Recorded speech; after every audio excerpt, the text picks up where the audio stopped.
For the first time in 12 years, an outright majority of Americans say crime has gotten worse in their area over the past year.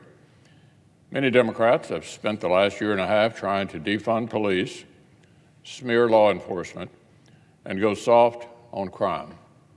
As a result, innocent citizens have spent a year and a half watching murders, carjackings, and other violent crimes literally skyrocket.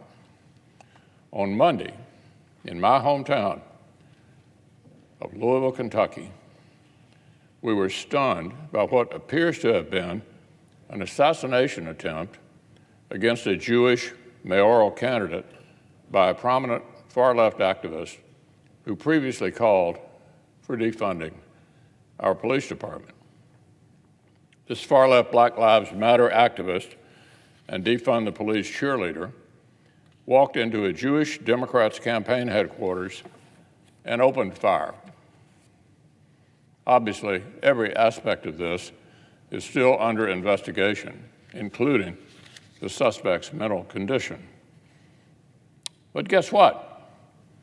He's already been let out of jail. Already let out of jail. A left-wing bail fund partnered with BLM Louisville to bail him out. Less than 48 hours after this activist tried to literally murder a politician, the radical left bailed their comrade out of jail. This is just jaw-dropping. The innocent people of Louisville deserve better. Since 2020, a long list of prominent corporations have donated or pledged enormous amounts of money to the radical nationwide BLM parent organization. One wonders if any of their corporate money helped spring this would-be assassin from jail. Now, I'm confident that if activists claiming to be conservative tried to assassinate a politician, whatever his mental state, the media would open a 24/7 national conversation about rhetoric on the right. Somehow, I doubt attempted murder by a BLM activist will get that same treatment. I doubt we'll have a national conversation about the constant chorus of powerful voices calling our society evil. I raise this double standard because it's not limited to media coverage.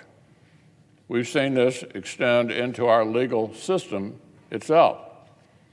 In May of 2020, when Minneapolis was engulfed in lawless riots, one rioter broke into a pawn shop and started a fire that burned it down. His act of arson actually killed somebody. But the federal attorneys who were supposed to represent the victim and the people went out of their way to push for an unusually lenient sentence. They asked for the typical sentencing guideline to be cut in half. Why? Well, because they wrote the defendant was an angry political protester who simply lost his cool. They wrote, quote, "As anyone watching the news worldwide knows, many other people in Minnesota were similarly caught up," end quote. As if that were an excuse.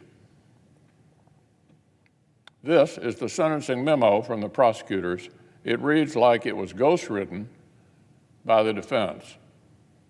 They even tried to quote Dr. Martin Luther King Jr. to explain why this guy burned down a pawn shop. What a backward attitude. We cannot have federal officials acting like left-wing political violence is more acceptable than any other violence.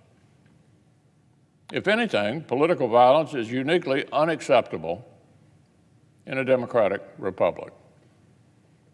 Now, I placed a hold on President Biden's nominee to take over as U.S. Attorney in Minnesota until he pledged he'd keep political favoritism out of his prosecutions. Fortunately, he quickly said so in writing. He also knows Republicans will be watching. The American people need public servants to crack down on crime and defend their safety. Crack down on crime and defend their safety. Less pandering to woke mobs, more protecting innocent families.